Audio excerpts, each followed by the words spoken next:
राजस्थान इतिहास की सीरीज के अंदर अब हमें कोटा के अंदर विद्रोह को देखना है।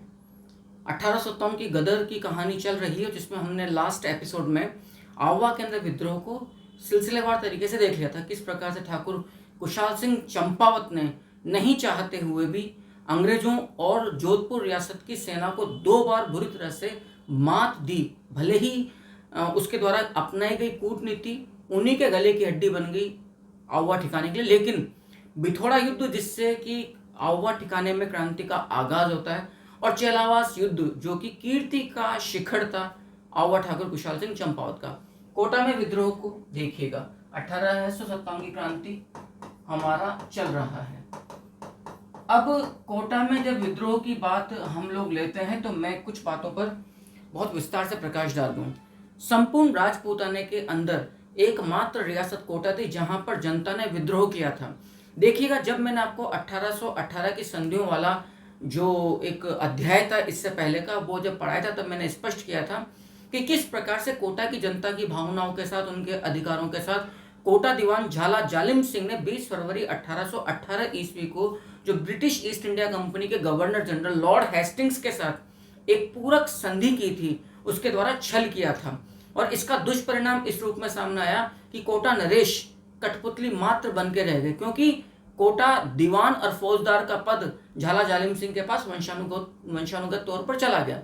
अर्थात कोटा नरेश का कोई पैतृक अधिकार नहीं रहा रियासत की फौज को अधिकार देने का, और रियासत का जो भी आय व्यय यानी कि एक्सपेंडिचर्स नहीं, जो इनकम जनरेट हो रही है उसको ऑडिट करने का या उस पर कंट्रोल करने का, क्योंकि दीवान का कार्य पैसों पर और एक तरह से फौजदार का कार्य, एक तो कमांडर इन चीफ है तो वो सेना पर।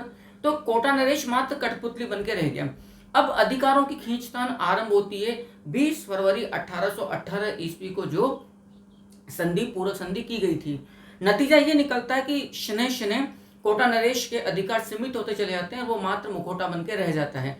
अप्रैल 1837 के अंदर स्थिति इस तरह इतनी बिगड़ जाते हैं हालात कि अंग्रेजों के हस्तक्षेप के पश्चात कोटा रियासत का फाड़ होता है और एक नई रियासत झालावाड़ बनता है, जिसका पहला राज राणा के रूप में झाला जालिम सिंह का पोता झाला मदन सिंह बनता है। अब आप सोचिएगा, कोटा की कितनी बड़ी जनता कोटा से अलग होकर एक नई रियासत में चली गई, कितने परिवार बढ़ गए होंगे, कुछ लोग कोटा में रह गए होंगे, कुछ लोग आपके झालावाड़ में चले होंगे।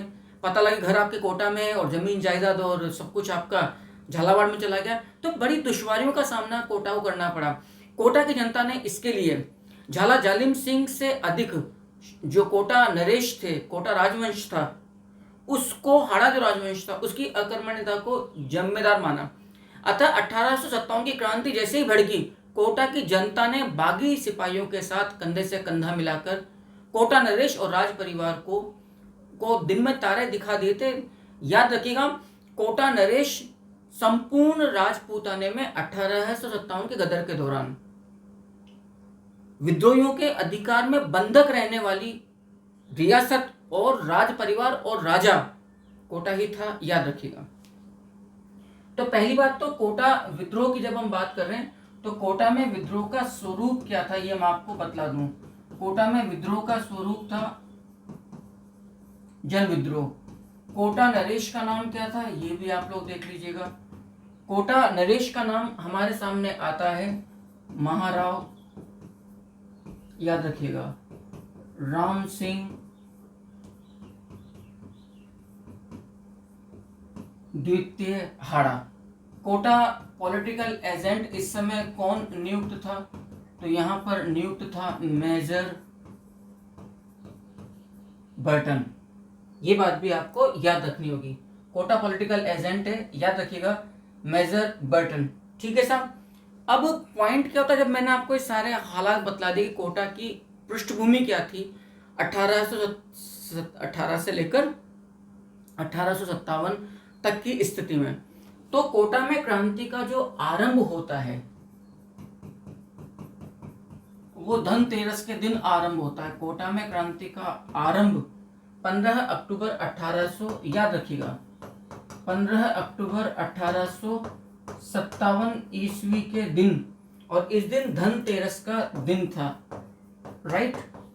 तो धनतेरस का दिन था। इस दिन होता क्या है, कोटा में क्रांति का जो आरंभ होता है वो भवानी एवं नारायण दो सैन्य टुकड़ियों के द्वारा, याद रखिएगा, भवानी एवं नारायण दो सैन्य टुकड़ियों के द्वारा यहां पर क्रांति का आरंभ किया जाता है। और इसमें जो नेतृत्व प्रदान करते हैं वो जयदयाल, याद रखिएगा, एवं मेहराब खान। जयदयाल एवं मेहराब खान यहां पर दो क्रांति के नायक हैं जिन्होंने भवानी और नारायण नामक दो टुकड़ियों के माध्यम से क्रांति का आगाज किया। होता क्या है, 15 अक्टूबर 1857 को धनतेरस के दिन विद्रोहियों ने, बागी सैनिकों ने जयदयाल एवं मेहराब खान के इशारे पर पॉलिटिकल एजेंट मेजर बर्टन की हत्या करके उसका कटा सिर, याद रखिएगा इस चीज को, उसका कटा सिर भाले की नोक पर रखकर, ये बात भी याद रखिएगा, भाले की नोक पर रखकर शहर में घुमाया था।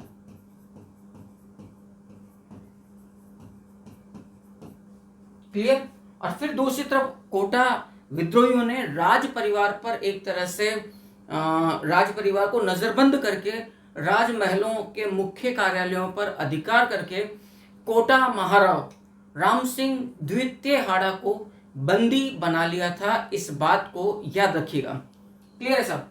अब ये तो 15 अक्टूबर 1857 के दिन हुआ और इसी दिन आपने सेम डे आपने कोटा महाराव राम सिंह द्वितीय हाड़ा को ना केवल बंधक बना लिया बल्कि कोटागढ़ में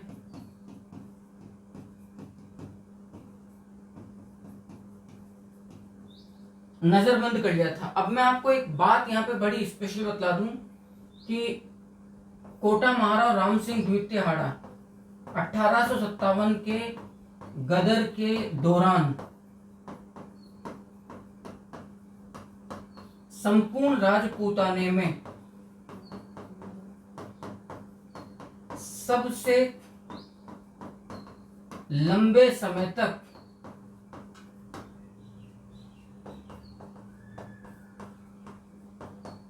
विद्रोहियों के अधिकार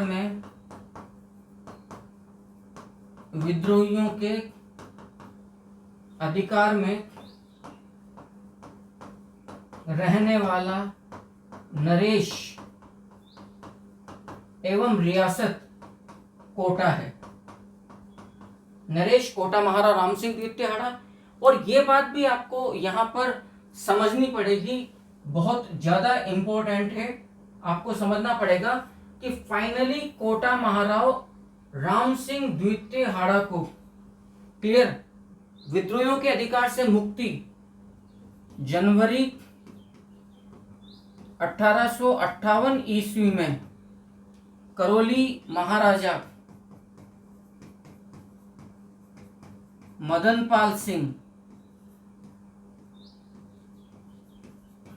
करौली महाराजा मदनपाल सिंह द्वारा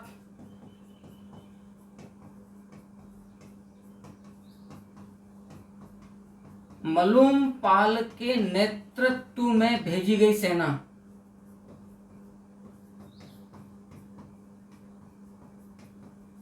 सेना ने नरेश को विद्रोहियों के अधिकार से मुक्त करवाया था। याद रखिएगा, नरेश को विद्रोहियों के अधिकार से मुक्त करवाया था। तो आप आइडिया लगा। अच्छा, अब कुछ बातें बड़ा इंटरलिंक्ड होती यहां पर चली जाएंगी। पहली बात तो कि कोटा में विद्रोहियों का जो स्वरूप था, जो जन प्रकृति थी, डॉक्टर मथुरालाल जी शर्मा, ये बात मैं आपको और स्पष्ट कर दूं,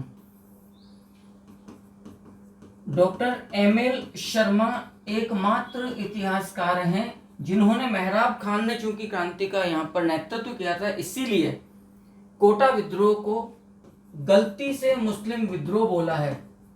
किसी भी सूरत में कोटा का विद्रोह मुस्लिम विद्रोह नहीं था। मुस्लिम नेतृत्व था, मुस्लिम सैनिक निश्चित तौर पर यहाँ रहे होंगे, लेकिन ये कहना कि ये मुस्लिम विद्रोह था पूरी तौर पर ये गलत है। नायक मैंने बतला दिया, जयदयाल एवं मेहराब खान।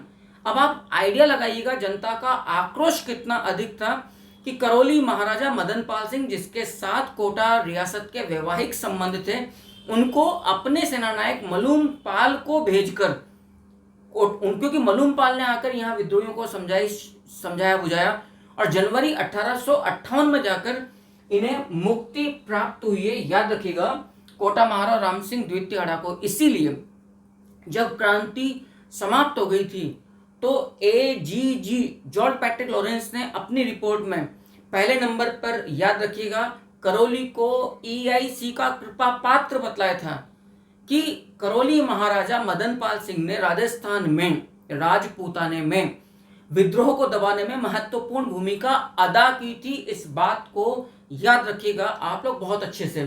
तो करौली पहले नंबर पे थी, समझ में आ गई बात आप लोगों को। इस प्रकार, और यहां पर भी मेजर बर्टन की हत्या होती है, मेजर मॉकमैसन की हत्या आप लोग देख ही चुके हैं।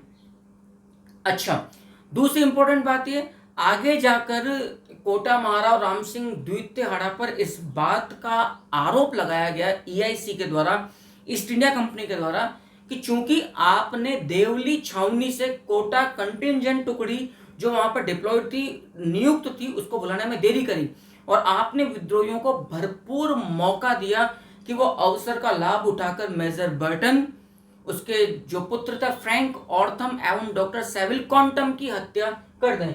यानी कि मेजर बर्टन के साथ साथ कौन कौन मारे गए हैं, याद रखना, उसके पुत्र फ्रैंक एवं ऑर्थर, फ्रैंक और ऑर्थर इसके पुत्र हैं मेजर बर्टन के, और साथ में डॉक्टर सेविल क्वांटम, इनकी भी हत्या 15 अक्टूबर 1857 के दिन हुई थी।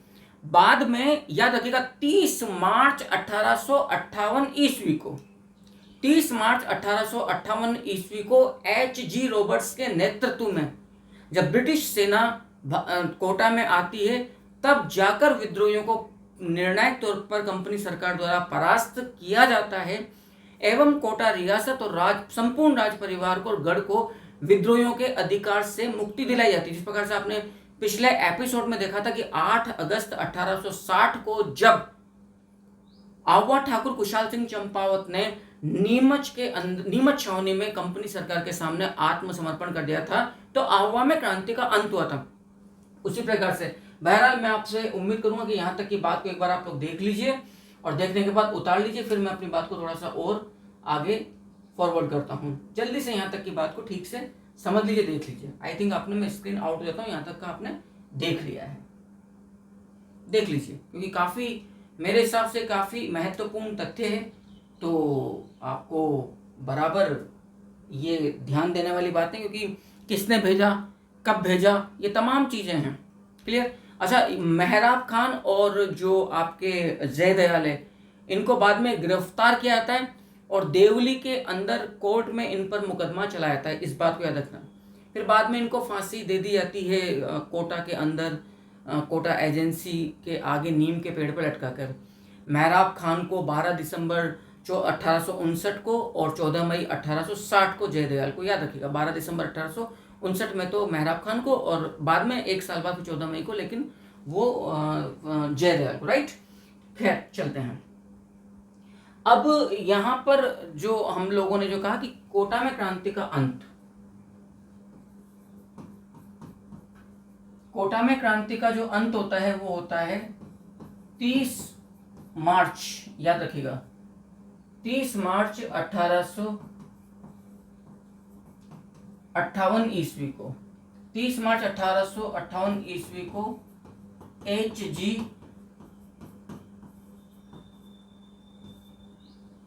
रॉबर्ट्स द्वारा।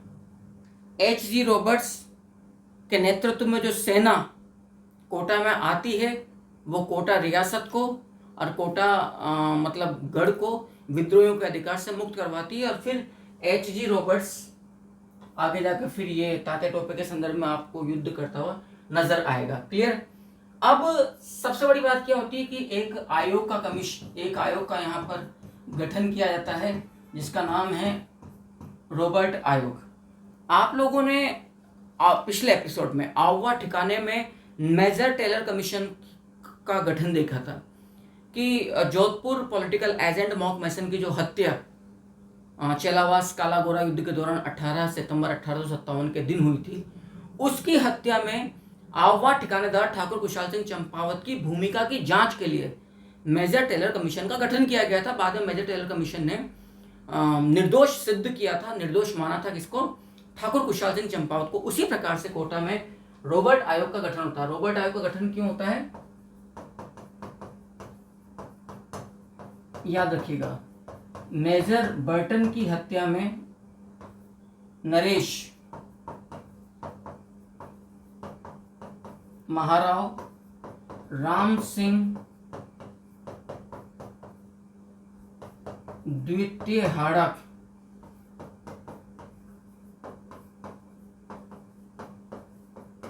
की भूमिका की जांच हेतु। ठीक। अब इसकी रिपोर्ट क्या सामने आती है ये इंपॉर्टेंट है।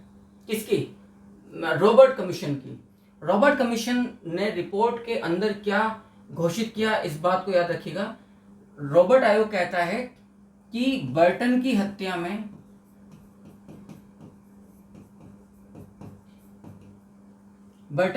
में राम सिंह का कोई प्रत्यक्ष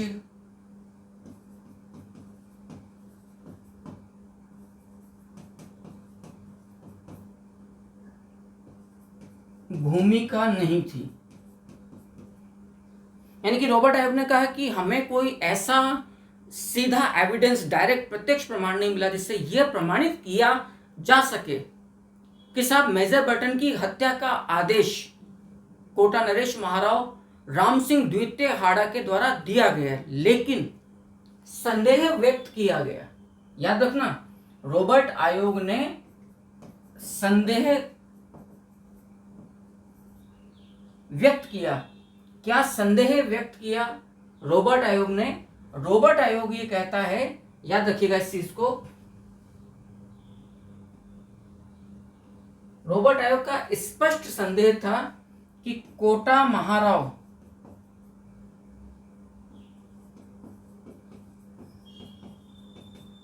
राम सिंह द्वितीय हाड़ा ने देवली स्थित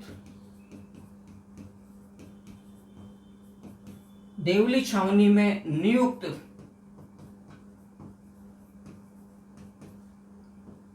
टुकड़ी, याद रखना बेहद इंपॉर्टेंट तथ्य है, कोटा कंटिंजेंट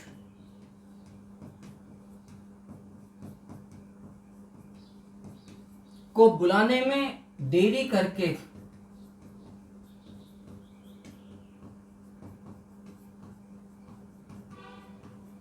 बागी सिपाहियों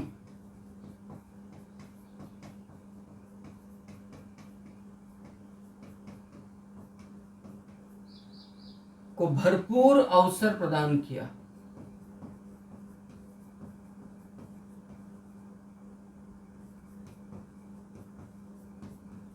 यह संदेह व्यक्त किया गया रॉबर्ट आयोग के द्वारा कि यदि वक्त रहते कोटा नरेश महाराव राम सिंह द्वितीय हाड़ा कोटा कंटिजेंट जो टुकड़ी थी, यदि उसे बुला लेते कोटा में, तो संभवतः भवानी और नारायण टुकड़ी के जो बागी सिपाही थे उनको जयदयाल और मेहराब खान लीड नहीं कर पाता और मेजर बर्टन, उसके पुत्र फ्रैंक एवं ऑर्थर तथा डॉक्टर सेविल क्वांटम की जान बच सकती थी। अतः बाद में इस संदेह के आधार पर 1858 ईस्वी में, याद रखिएगा, EIC ने कोटा नरेश राम सिंह द्वितीय हाड़ा के सम्मान में कमी करते हुए, हाड़ा के सम्मान में, याद रखिएगा, कमी करते हुए उसकी 15 तोपों की सलामी को घटाकर 11 कर दिया था। उसकी 15 तोपों की सलामी को घटाकर 11 कर दी थी। कई गाइड्स में 17-15 भैया दे रखा है।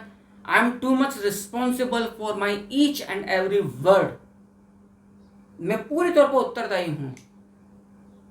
I am not going to reveal my literature and sources कि मैं कहां से क्या पढ़ रहा हूं, बट मैं पूरी तौर पर उत्तरदायी हूं अपनी इस पंक्ति के लिए। Nobody can claim me, nobody can.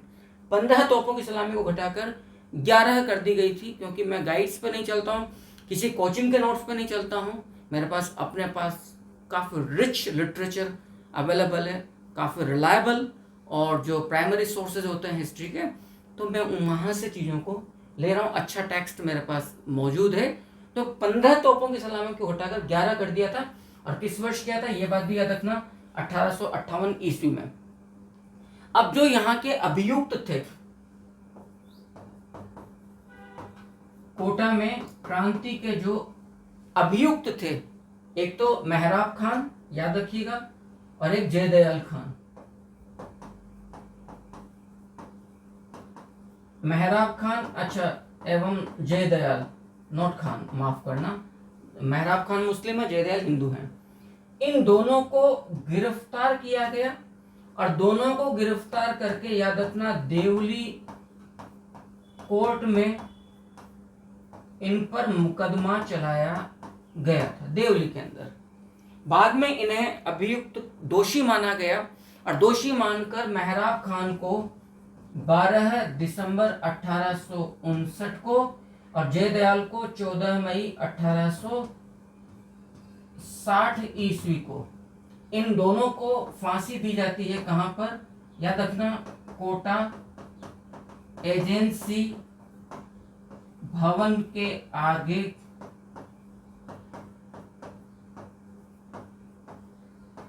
नीम के पेड़ पर इन्हें फांसी दे दी जाती है, और इस प्रकार से कोटा का विद्रोह फाइनली समाप्त होता है। आप आराम से, इत्मीनान से यहाँ से लेकर वहाँ तक की पूरे मैटर को देख लीजिए। मैं स्क्रीन आउट होता हूँ, उसके बाद इस अध्याय का जो शेष हिस्सा है हम उसकी तरफ आगे बढ़ेंगे। उम्मीद करता हूँ कि आपने यहाँ तक की बात को बहुत विस्तार से अच्छे से देख लिया होगा, और आप आराम से मैटर को उतार भी लीजिएगा, राइट। इसके बाद फिर हम अपनी बात को थोड़ा सा आपके सामने और आगे बढ़ाते हैं, राइट। आपने कर लिया होगा।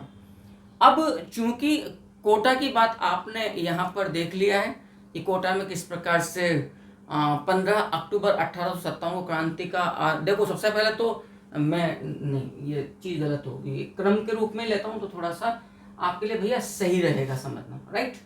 सबसे पहले आपने देखा था नसीराबाद छावनी, क्लियर है, 28 मई 1857। न्यूबरी, कर्नल वैनी, और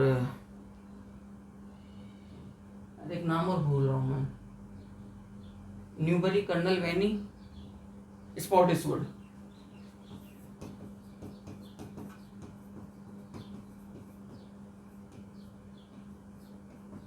कि यहाँ पर हत्या होती है, ठीक साहब।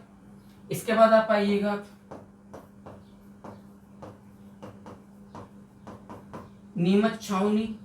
यहाँ पर आप लोगों ने देखा था कि 3 जून 1857 को हीरा सिंह के नेतृत्व में क्रांति का आरंभ होता है, जबकि नसीराबाद छावनी में बख्तावर सिंह के नेतृत्व में क्रांति का आरंभ होता है।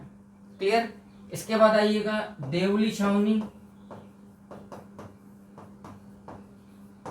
देवली छावनी में 4 जून 1857 ईस्वी को नीमच छावनी से भागे हुए बागी सिपाही पहुंचते हैं और ये देवली छावनी को लूटते हैं। देवली छावनी के जो कोटा कंटिजेंट के जो बागी सिपाही के जो सैनिक होते हैं वो भी इन बागी सिपाहियों के साथ मिल जाते हैं। इस प्रकार से देवली छावनी के अंदर भी क्लियर। इसके बाद क्रांति की लपटें फैलती है एरिनपुरा छावनी में। जितना अब तक आप लोगों ने पढ़ा, देखा, समझा, एरिनपुरा छावनी के अंदर याद रखना जोधपुर लीजियन टुकड़ी ने बगावत करी, नारा प्रदान किया,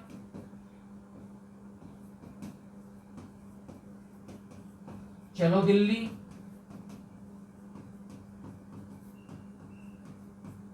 मारो फिरंगी। क्लियर। इसके बाद क्रांति के अंदर आप मोड़ आता है कि आहुआ ठिकाना। आहुआ ठिकाने में क्रांति का आगाज होता है। 8 सितंबर 1857 से क्रांति आरंभ होती है और अंत होता है 8 अगस्त 1860 ईस्वी को। ठीक है साहब। इसके बाद क्रांति का आरंभ होता है कोटा रियासत में। तो यह प्रश्न भी आ सकता है कि एकमात्र रियासत जहां पर जन विद्रोह हुआ पूरी, तो वो कोटा है। कोटा में क्रांति का आरंभ होता है धनतेरस के दिन 15 अक्टूबर 1857 ईस्वी से लेकर 30 मार्च 1858 ईस्वी तक। आपको मालूम है कि आहुआ ठिकाने में 8 अगस्त 1860 को जब नीमच छावनी के अंदर ठाकुर कुशाल सिंह चंपावत सरेंडर करता है और 30 मार्च 1858 ईस्वी के दिन कोटा में जब एच.जी. रॉबर्ट सेना लेकर आता है, कोटा को विद्रोहियों के शिकंजे से मुक्त करवाता है। ये पूरा क्रम आपने देखा। नसीराबाद, नीमच, देवली, एरिनपुरा, आहुआ और कोटा रियासत हैं। और जिन छावनियों ने विद्रोह में पार्टिसिपेट नहीं किया, विद्रोह में भाग नहीं लिया, वो खैरवाड़ा और ब्यावर की टुकड़ी थी, वो ब्यावर की छावनी थी, वो आप लोगों को मालूम है। यहां तक की बात आपके सामने आराम से आती है। अब कोटा के अंदर धनतेरस के दिन मारे जाते हैं मेजर बर्टन, उसके 2 पुत्र फ्रैंक और ऑर्थर, डॉक्टर सैडलर एवं डॉक्टर सेविल क्वांटम। इनकी हत्या 15 अक्टूबर 1857 के दिन होती है। अब कुछ और बातें, महत्वपूर्ण तथ्य मैं आपके सामने रखता हूं। बूंदी रियासत, बूंदी स्टेट का जो नरेश है, इसका नाम आपको प्राप्त होता है महाराव राम सिंह प्रथम हाड़ा।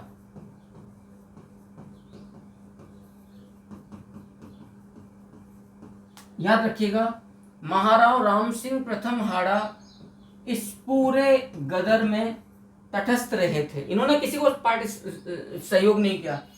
महाराव राम सिंह प्रथम हाड़ा तटस्थ रहे, इसीलिए बूंदी महाराव के जो आश्रित दरबारी साहित्यकार हैं सूर्यमल मिश्र, उन्होंने धिक्कारा। उनकी राजपूत नरेशों और सरदारों की अंतर आत्मा को झकझोरने का कार्य किया था सूर्यमल मिश्र ने। 1857 की क्रांति के दौरान ही सूर्यमल मिश्र ने पीपलिया ठाकुर फूल सिंह को खत लिखा था और खत लिख के उन्होंने कहा था कि ये राजा लोग और जो जमींदार लोग हैं, इनके पास अथाह जमीन है, इसके बावजूद इनकी जो देशभक्ति है वो हिमालय से भी अधिक गली हुई है। तो बूंदी महाराव राम सिंह प्रथम हाड़ा पूरी तौर पर तटस्थ रहे थे इस क्रांति के दौरान। इसी प्रकार से यदि मैं जयपुर नरेश की आपके सामने बात करूं, जयपुर के राजा थे सवाई राम सिंह द्वितीय कछवाहा। याद रखना, सवाई राम सिंह द्वितीय कछवाहा, क्योंकि इस समय जो पॉलिटिकल एजेंट थे, जयपुर का जो पॉलिटिकल एजेंट था वो था कैप्टन ईडन, क्योंकि जयपुर महाराजा सवाई राम सिंह द्वितीय कछवाहा, जिन्हें जयपुर का समाज सुधारक नरेश भी कहा जाता है, इन्हीं के काल में अल्बर्ट हॉल की स्थापना हुई। और एडवर्ड सप्तम प्रिंस ऑफ वेल्स जब जयपुर की यात्रा पर आया था तो जयपुर को गेरुए रंग में पुतवाया गया था। याद रखना, गलती से स्टैनले रीड ने अपनी पुस्तक द पिंक सिटी में इस रंग को पिंक बोला।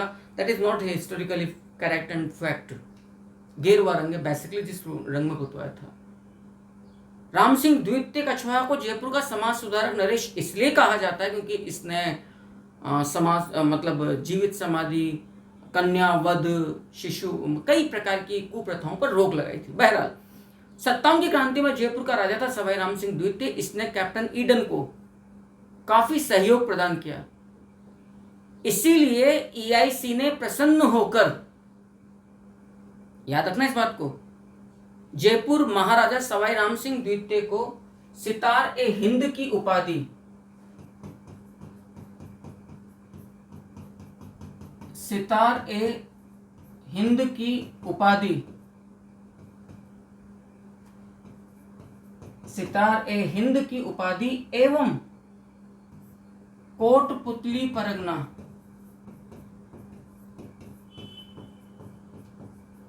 इनाम में दिया था, उपहार स्वरूप दिया था।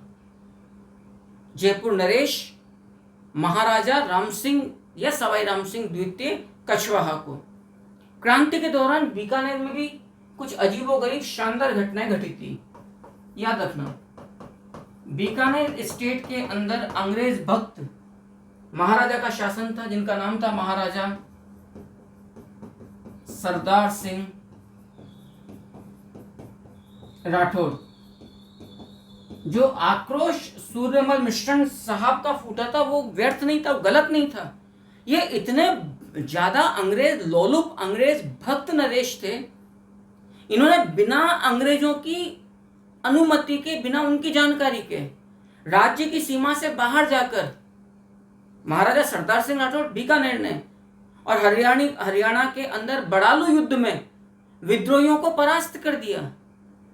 बड़ालू युद्ध में आगे जाकर अंग्रेजों ने बीकानेर महाराजा सरदार सिंह राठौर को टिब्बी परगने के 41 गांव उपहार में प्रदान किए थे। आप आइडिया लगाइएगा, बिना ईआईसी की जानकारी के राज्य की सीमा से बाहर जाकर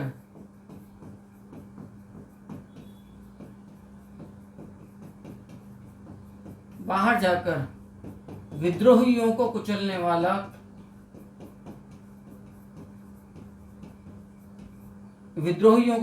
वाला राजपूताने का एकमात्र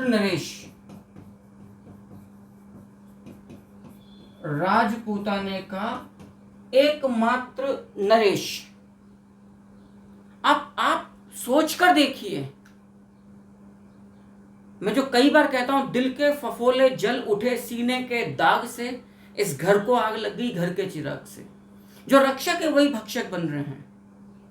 कहां से देश का भला होता, देश की अस्मिता, गौरव तो आपने ब्रिटिश क्राउन के पैरों तले गिरवी रख दिया। महाराजा सरदार सिंह राठौड़ को उपहार स्वरूप कंपनी सरकार ने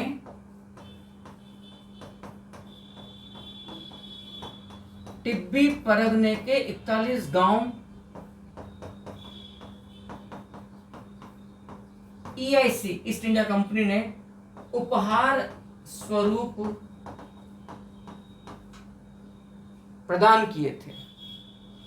उम्मीद करता हूं इस एपिसोड में दी गई जानकारी आपके लिए काफी लाभप्रद एवं उपयोगी रही होगी। और यदि ऐसा है तो प्लीज चैनल को सब्सक्राइब कीजिए, लाइक कीजिए, शेयर कीजिए और नेक्स्ट एपिसोड का इंतजार कीजिए जिसमें हम 1857 के गदर को राजपूताने में तात्या टोपे की गतिविधियों और उसकी फांसी के साथ जो वास्तव में नहीं हुई थी, याद रखिएगा मेरी बात को, क्लियर है, के साथ हम समाप्त कर देंगे। तब तक के लिए नमस्कार।